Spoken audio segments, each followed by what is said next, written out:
Hi, Brooke here from Poppy Design Build, and what I wanted to share with you today are some cabinets that I made. So I made some dynamic cabinets in SketchUp, and I designed them so that you can say how big you want them, how wide, how tall.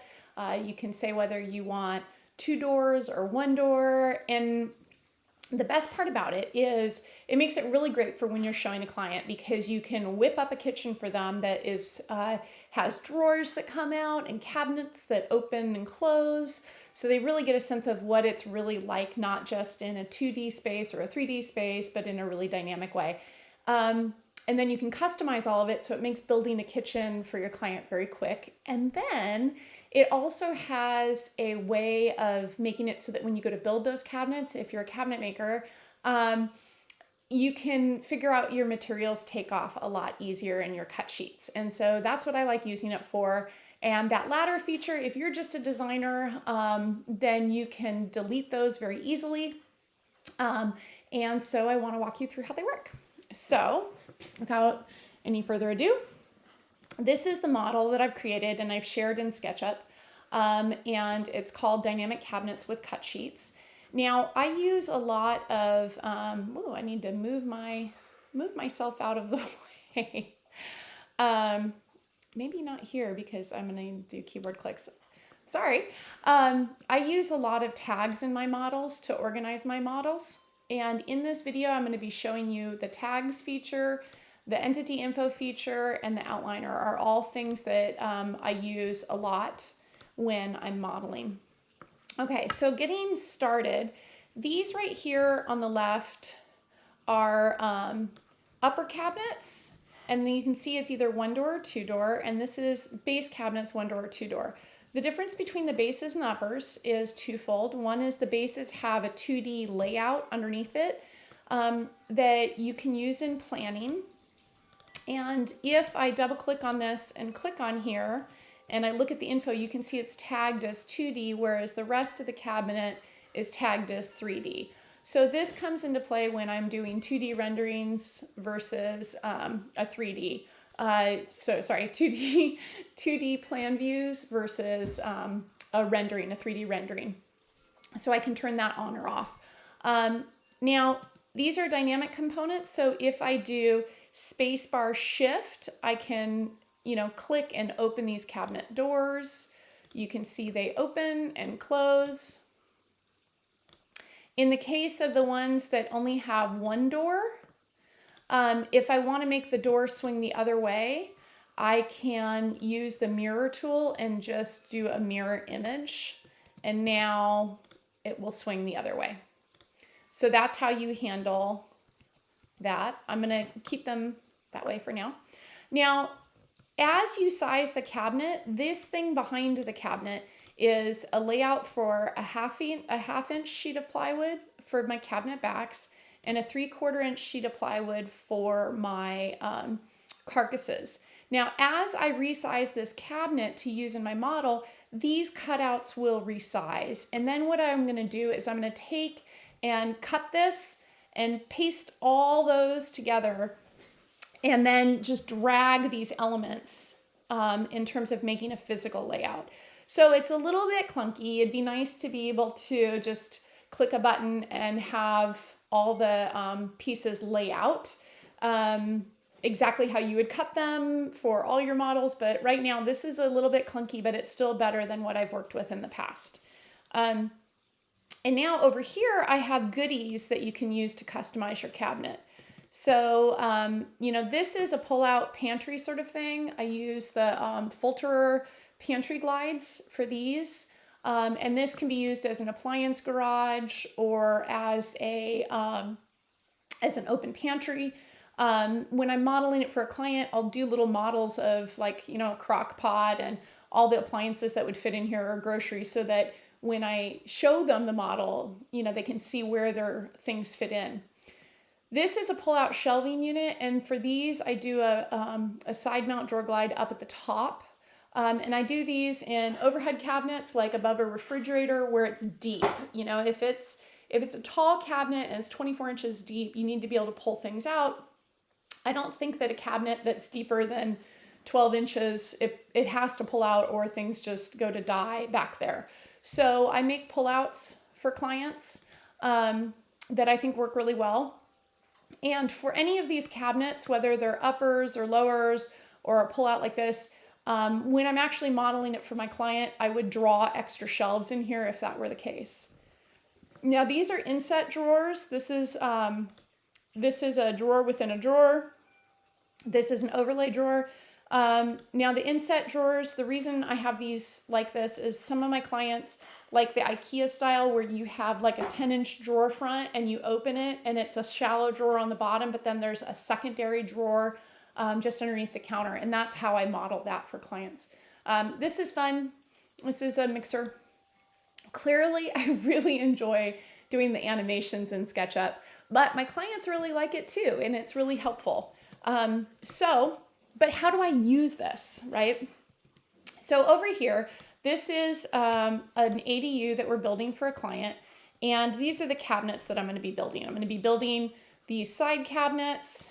I'm just going to hide this wall for now, and the kitchen. And in this particular layout right here, I talked high-level overview of how we wanted to do the kitchen, and I just got the final measurements. So right here, what this is, I'm just going to do that alcove where we're going to have a refrigerator, we're going to have a sink, and this speed convection oven. So this is how I start. So I start with making a footprint, and this refrigerator has to have, let's see, how far is this? 3 inches. It needs to be 3 inches from the wall. So I have a line 3 inches from the wall here. And then this is my space. And you can see, I like to, sometimes I don't use the measuring tool. I just click on it and then use the entity info. So I can see, oh, this is 1 inch. So I'm finishing the cabinets 1 inch from the finished drywall so that we can just do a filler strip. And that way we can, fudge things a little bit. So I don't know, who is this? This is Teddy. Hi, Teddy. You're going to get deleted now. Okay, so now this refrigerator, I scaled this according to the refrigerator that my client has, that they've already bought.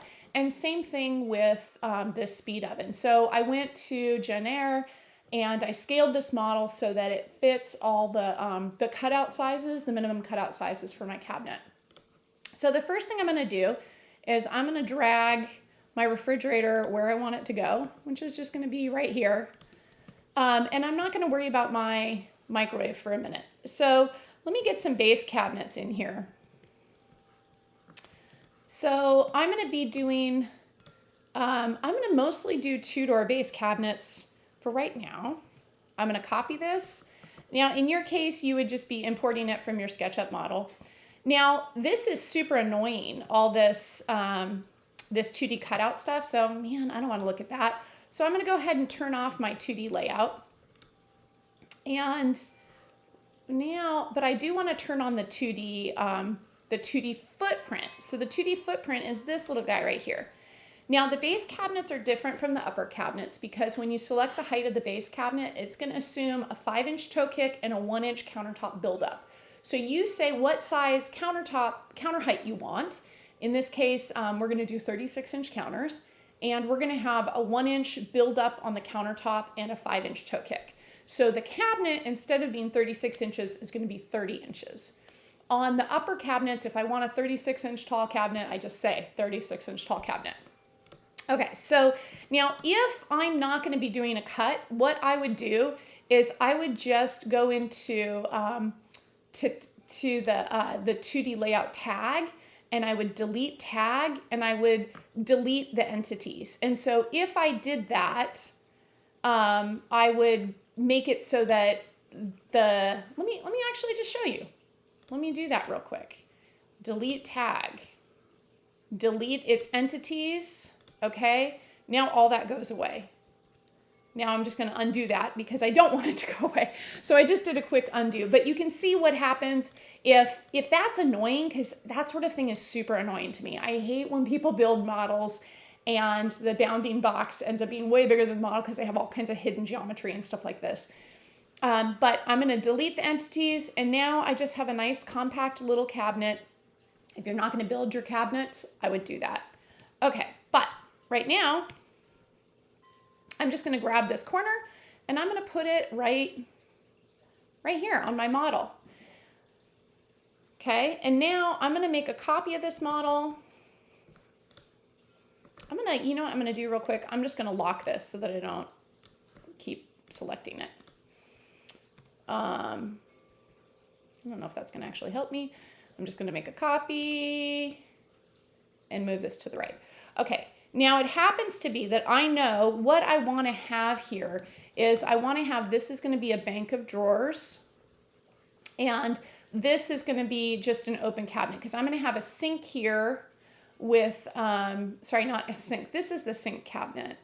This is my drawer bank. I'm going to have the microwave oven be over here because it's a microwave convection oven combo and it's an over range. So that'll go here. Now I want this to be a bank of drawers. So I'm going to turn this into a bank of drawers and I need to figure out, let's see, how wide do I want this? Well, I want to have this be 30 inches wide. And so what I'm going to do is I'm going to go to Dynamic Components, Component Options, and I'm going to say 30 inches. Now the depth is going to be 24. See here it says height with a 5-inch toe kick and a 1-inch countertop buildup. So I click apply and now I have a 30-inch wide countertop cabinet. Okay, so now I want to know, well, let's see, how big does this next one have to be? And when I'm doing this by myself, I get to go really fast because I don't have to do so much thinking. Okay, so now this is going to be 24, 25, 26 and a quarter. So I'm going to make this 26. Okay. I'm not going to worry about that 1/4 of an inch because I'm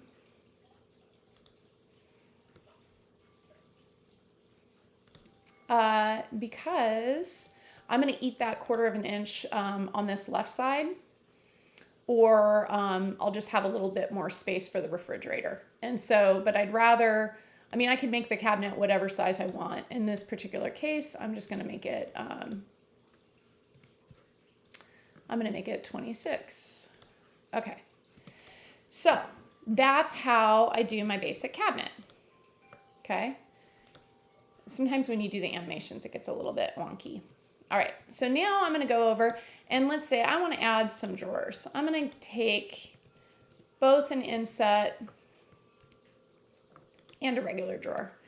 And I'm just going to go ahead and double click and just delete these drawer fronts because I don't need these anymore because I'm going to put a drawer here. Now this is a 30-inch wide cabinet. So now I'm going to go over here. Now I have drawer depth 24 inches, drawer front height 15 inches. Now in this case, I'm going to make this a 10-inch drawer front height. The drawer sides, I'm going to make those 5 inches, and the cabinet width, I'm going to make it 30 inches. Okay. So now these are full overlay drawers, which means that it is, you know what I did that I shouldn't have done? I deleted the cabinet door first. Now, the reason I shouldn't have done that is because it just makes it a lot easier to line up with, you know, I have a 16th inch of an overlay on, or, you know, reveal on the side. So these drawers are a 16th inch smaller on the sides and on the bottom so that we have a 1/8 gap between the full overlay doors in how this model is drawn. And so it makes it easy if I just lined it up with the previous door. Okay, but I'm going to do 3 of these. So I'm just going to go ahead and make a copy. I'm going to move it up 10. You know, if you look over on the right-hand side, X2. So I just made 3 drawers, and these are all 10 inches. Now, I want this drawer to be, oh, I'm going to do this drawer is going to be 30 inches. You know what I just realized, though, is I actually want this to be 2 drawer banks of 15 inches. So I don't want this to be 30 inches. What I want is I want this to be 15 inches. Okay. That was just, I was not thinking very clearly. Because I'm going to do 2 drawer banks. Now look at how easy all of this is. Whoops. So now I'm just copying this and then moving this 15 inches. Okay. So now I'm going to make this guy 15 inches. Okay. And my drawer sides is going to be, let's do 4 inches, drawer height 2 inches. This is just, I'm going to get this guy out of the way. Oops, I did drawer sides 2 inches, drawer front 4 inches. There we go. Okay, now I'm just going to take this guy and put this right here. I'm going to make a copy and move it 15 inches to the right. Okay, so now let's see what we have. So what we have is we now have the start of our dynamic kitchen. So I can open the cabinets underneath where the sink is going to go. I can show my client that I have these great drawers. This is a double drawer system. This drawer front, it looks really, sort of the drawer side height. I'm going to change that to 3. And then this will allow the client to see a little bit better what it really is going to look like. So, we've got these little double drawer style. Okay. So that doesn't happen. Okay, so I'm just going to close those drawers up. All right. So now the next thing I often want to do for a client is this particular client, she wants to have shaker style cabinets. Oh, it's one thing that I have done right here. I just noticed I don't have things lined up the way I want them lined up. So this refrigerator, I'm going to move it forward and line it up to my footprint. And these, this is why I like this footprint so much. Whoops, here we go. This is why I like having the footprint under the cabinets, is because it makes the lining up of the cabinets really easy. Oh, and my drawers didn't get lined up, but I can just do that. I'm gonna just do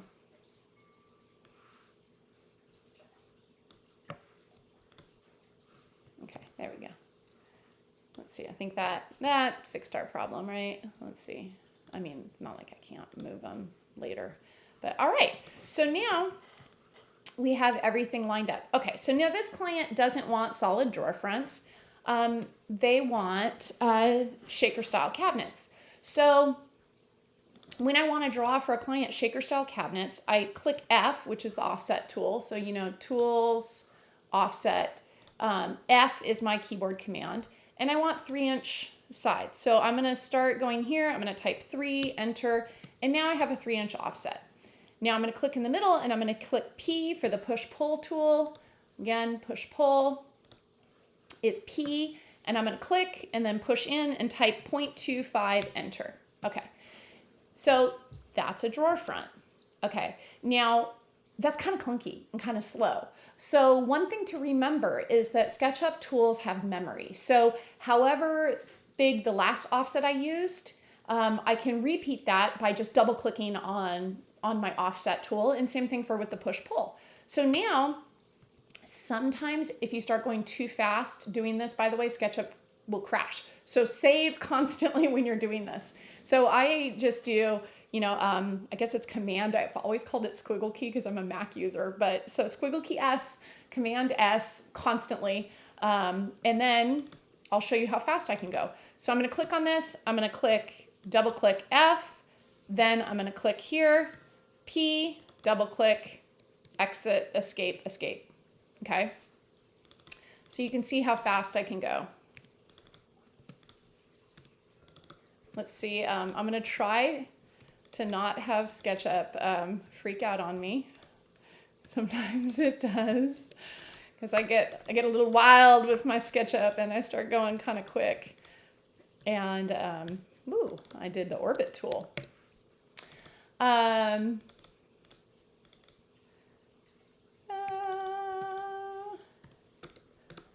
Now, the reason why, when I originally built these cabinets, the reason why, did you see that? Did you see what happened? It just quit. Shucks. Oh, bummer. So when I am not going to send a report because this isn't, because I'm not. Okay, here you're back. You can see the last time I saved. See, it didn't go quite as quickly as I could have.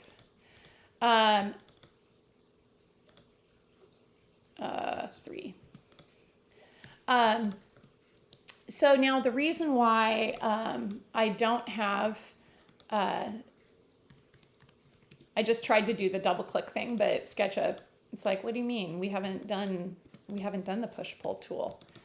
The reason why the cabinets don't automatically come with a rail styles option is because to do the dynamic cabinets, to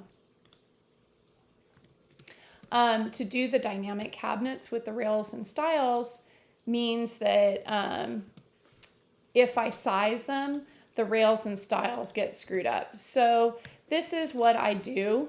And I usually wait until after I'm done with everything in the kitchen before I do this.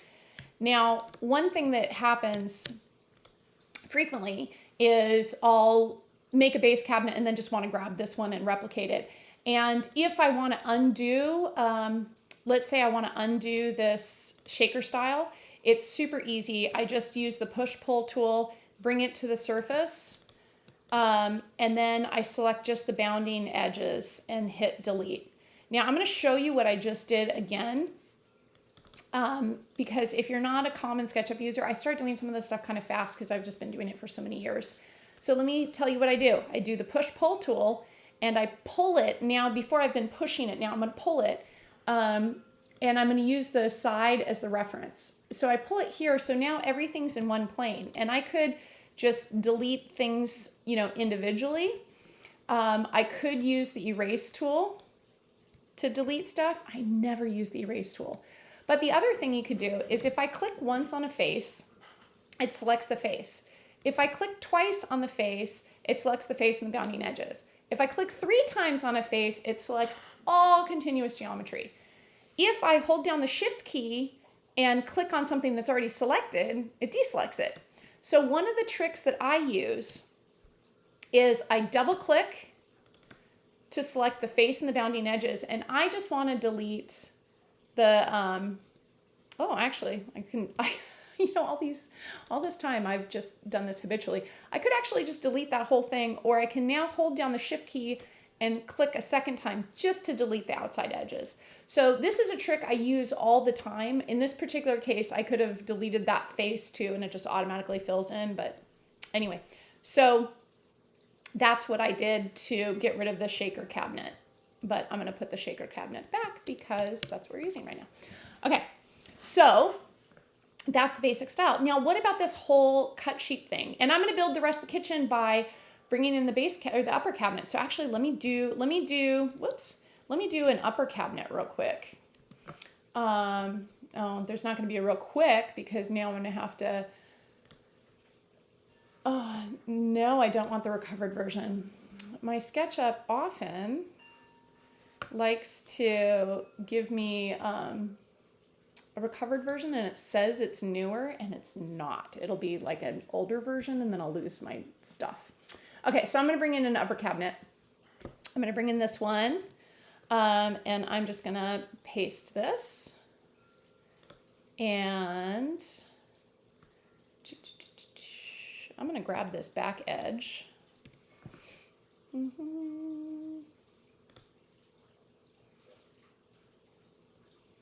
And I'm going to just put it right here on my bottom for right now. Okay, because I'm going to put my microwave, my convection oven over here.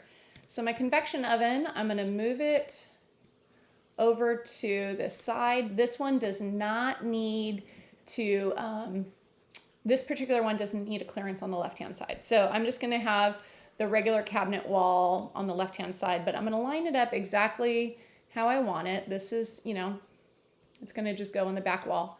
I put a little vent on this one because that way we could see where our exterior vent was on our exterior layouts. That was just a trick I did.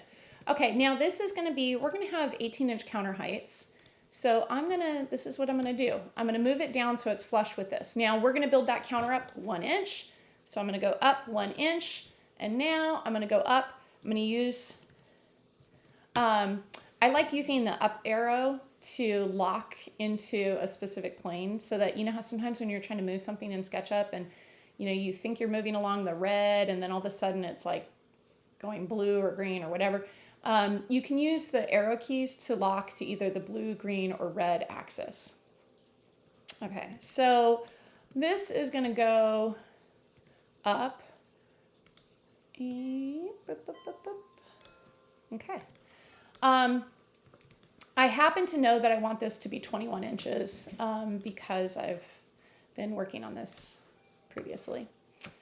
And here is my component options. Okay, so now this, I want depth 12 inches, width I want 30 inches, and height I want 21 inches. Okay, so this should be the width of our microwave, our oven thingy. It's close.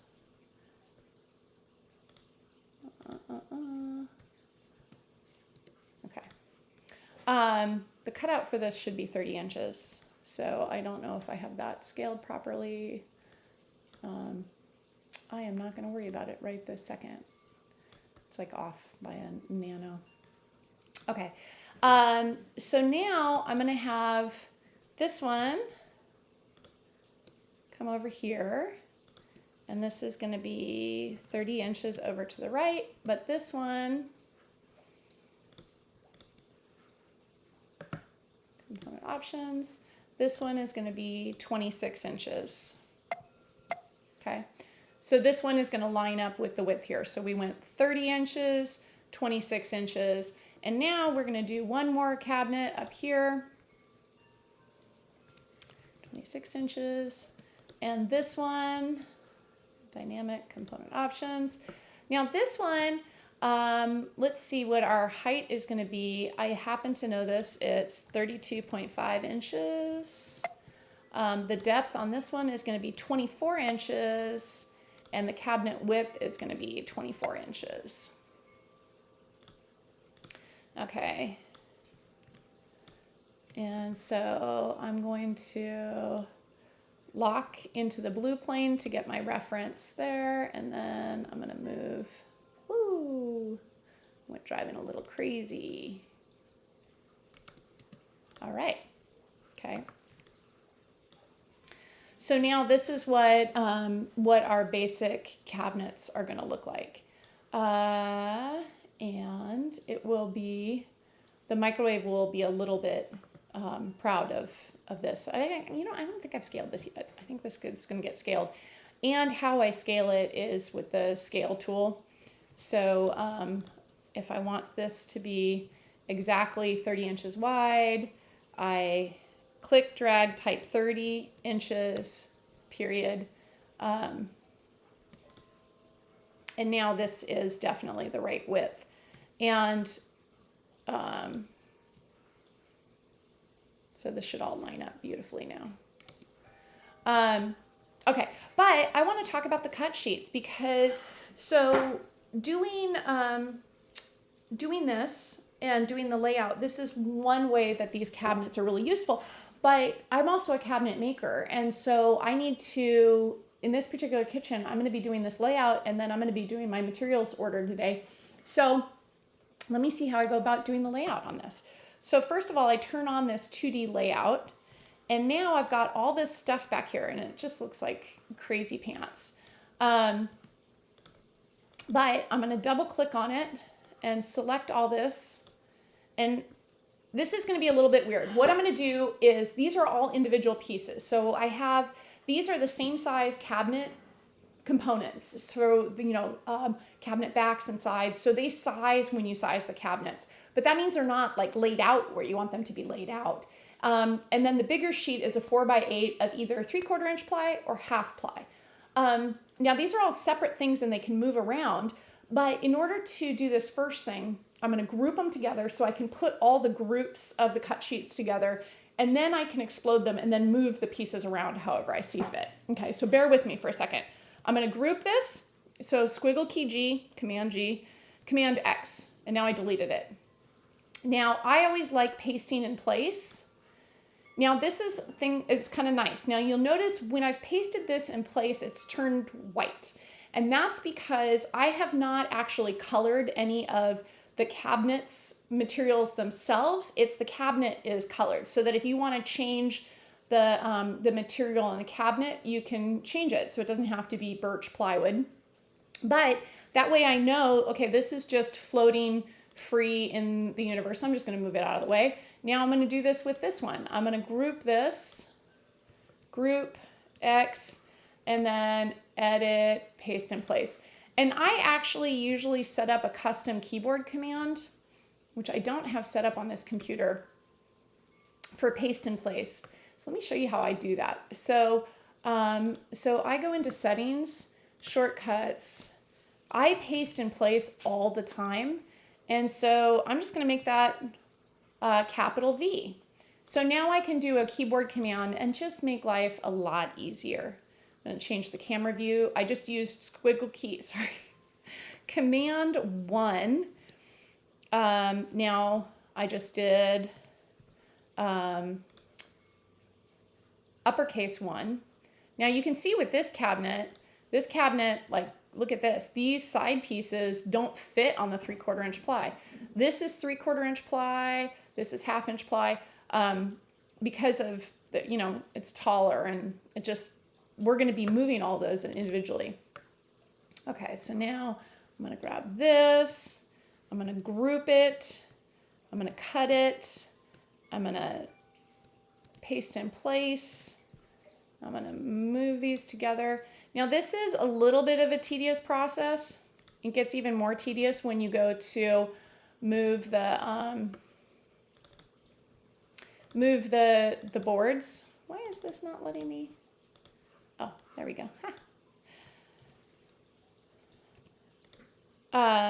It's a little bit tedious when you go to put everything in place for the cut sheets, but oh,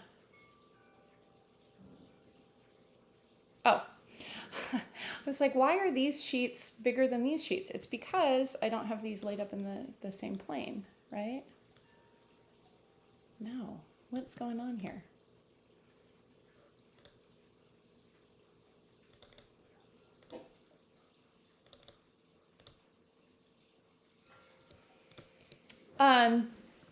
That's interesting. For some reason, and I don't know why, some of my cabinets, I guess those are my upper cabinets. I don't know. They're the plywoods are supposed to be 4x8, but they got messed up. I need to figure out what's going on with that. Let me see if that's in the originals.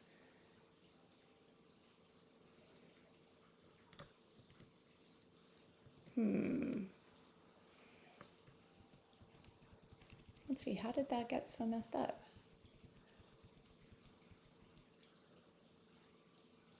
So these are the new ones.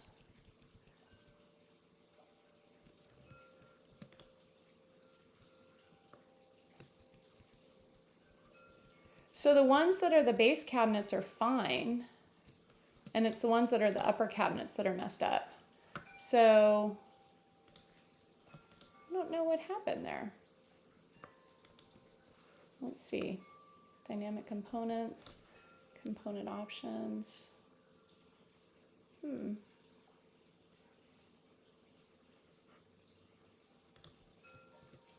Well, I'm going to fix that before I upload this. So ignore that for now because this is going to be fixed. I really don't know what's going on. But what I'm going to do is I'm going to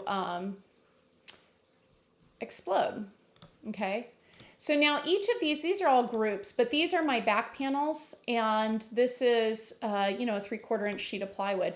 So now this starts, because now everything is on the same plane, and everything is in the same orientation, it makes it easier to move stuff around. So I'm just going to grab a corner here and start figuring out how I would lay out my elements. Now, one of the things that's really important is unless you're using a CNC machine, if you're using a table saw and crosscut, you need to make sure that you have your vertical planes for your first cut. You know, it's always tempting to do like a horizontal cabinet piece right here, but unless, you know, like I said, unless you're using a CNC, that's not a good option. So these are drawn to be 4 foot by 8 foot. I'm gonna do some moving right here. These are drawn to be 4 foot by 8 foot.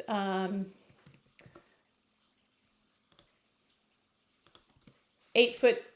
These are just layouts, so that when I figure out like how am I going to lay out my my materials, because I'm just doing a takeoff.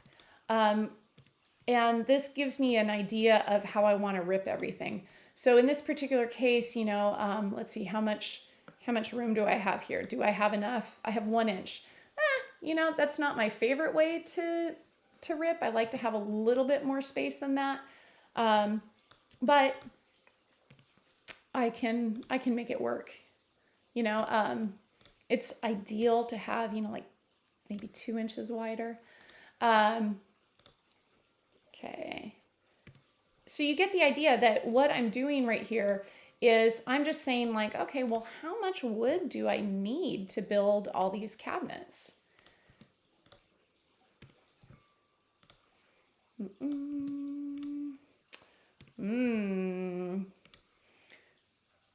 So sometimes, you know, the orientation of the cabinets of the wood is going to be very important. Other times it's not. So in this particular case, it's not, because these are cabinet bodies that my client would much rather have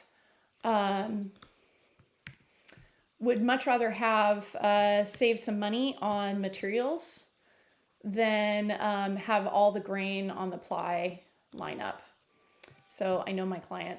So I'm going to see if I can do an arrangement that is the most efficient for using the ply.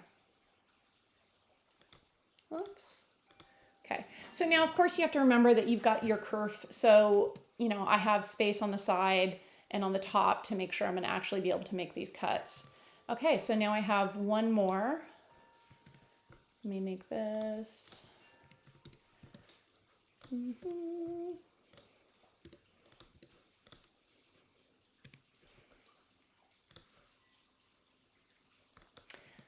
And when I do my final layout and my final cuts, you know, sometimes I might change this, but this is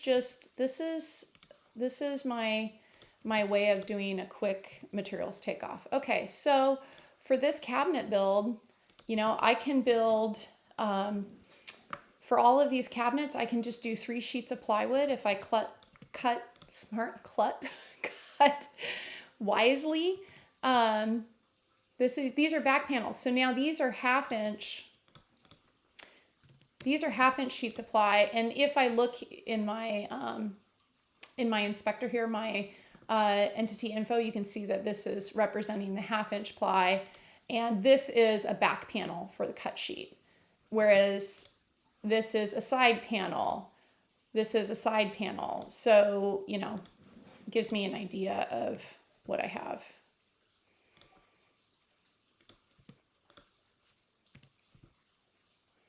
Now this is a little bit trickier because, let's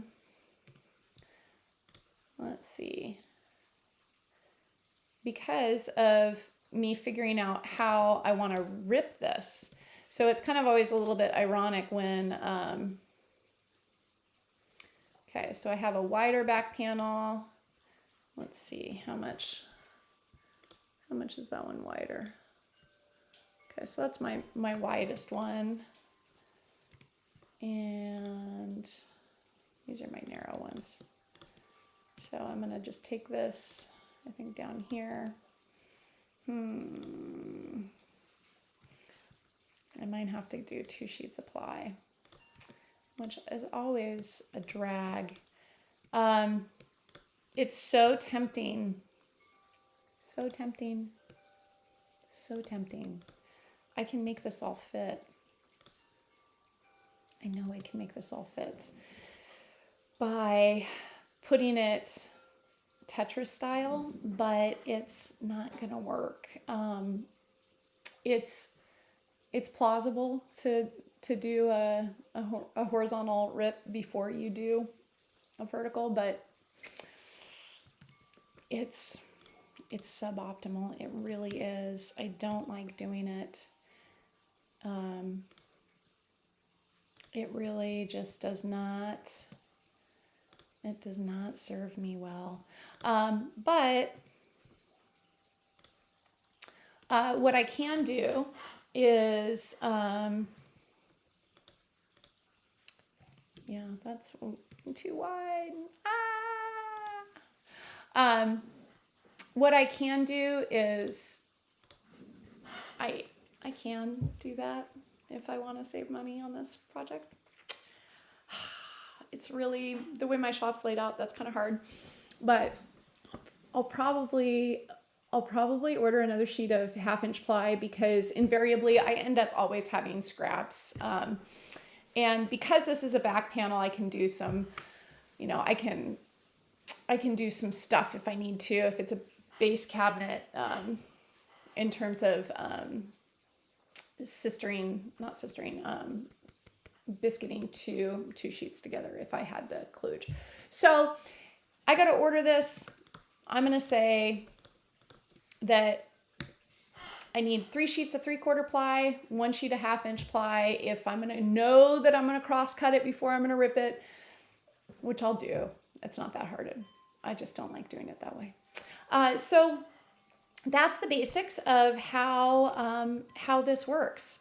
And I hope you've enjoyed it. I know this has been a long video, but I hope that it saves you a lot of time. It saved me a huge amount of time. And then my clients are always super impressed, because I'll do these amazing models that have all of the things built in it. And then I'll also do, open and close the cabinets. And it really gets the clients really excited about what the possibilities are, and how their kitchen's really going to work. So, like if you're a client and I come through here and I say, oh, these are going to be two layers of drawers. And they say, well, what does that mean? You say, oh, well, it's going to be like this. So you have, utensils in this bottom drawer because they're easy to access, and cooking utensils up here because you don't need them that much. But that way you have just a cleaner look of three drawers instead of 4 drawers. So I don't know. I think it's pretty fun, and it works pretty well for my clients. And then when I go to do the cut sheets, it saves me a huge amount of time and material of just not having to think too much. And I know my clients like that too. So that's what I always try to do. So I hope that you enjoyed this. I'd love to make more content. I build, but I also do the SketchUp stuff. So it's kind of fun to do all of it. And I know I do stuff in probably unconventional ways, because it's what works for me.